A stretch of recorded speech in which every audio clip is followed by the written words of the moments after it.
Okay, so for my interaction number three, I went back and interviewed Charles, who I interviewed for the first of these three interactions. And obviously, with this time, the topic centering on learning and motivation and what works best for him. So, one of the things we talked about was just kind of how, what works best for both of us, and specifically me asking him, and, how he feels he learns best or is able to, grasp information, most clearly when it being presented to him. And it was interesting to learn from that he went to a very small private Christian school in Illinois with only about I think he said 100 in his graduating class. So the classrooms there were very like hands-on, as he described it to me, and you had a lot of individual attention, kind of doing things and learning. Not really, obviously a lot different than coming here to Michigan State, dealing with big lecture halls and classrooms sometimes 600-700 students, where really there's no individual attention or focus on you, and pretty much you're responsible for your learning.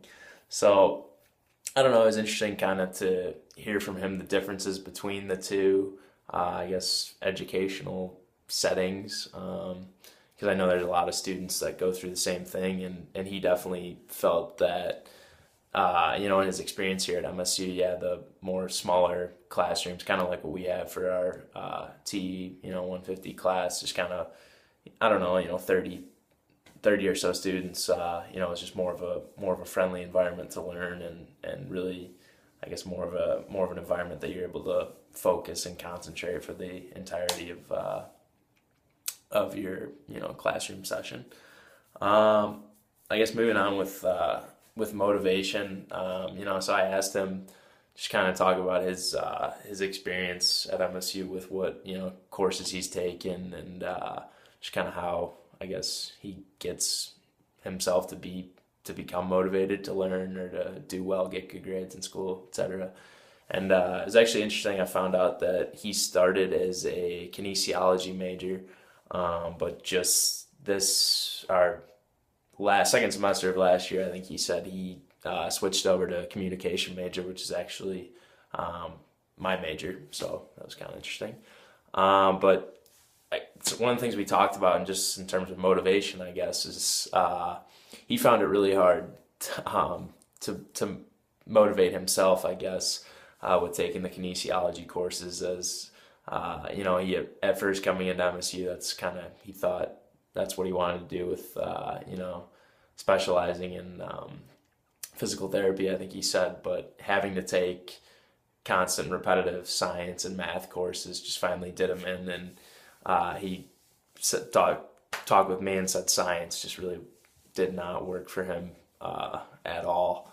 And so, he ultimately chose to switch and to communication, which, as I could tell you, a little more, I don't know, a little more, I don't want to say easier because that diminishes my major, but a little more, I wouldn't say less, more communicative, honestly, and just more hands-on in dealing with actual problems and people, not where it's more kind of specific in terms of a kinesiology major, such as you have to know how to do science and math equations, and just totally two different majors, two different ways of learning. And so sorry, I'm cheating here, I'm having to look at the guidelines, but I don't know. I did talk with him about effort, just in kind of how effort's, obviously related to motivation and kind of like controllable attribution. I got into that a little bit with him, and how, well, effort is a controllable attribution. Do you feel like you use that, I guess, during his time as a kinesiology major? And he said the effort was there, just the results were not. So, just kind of interesting. And I don't know, I think, closing thought, all people learn differently. All people, as we just did in the activity the other day, there's learners who learn best through nature, through music, hands-on, physically doing something. Or, some people just visually see it and they're able to make a connection and able to retrieve, a lot of information right away. So it's just interesting. Yeah.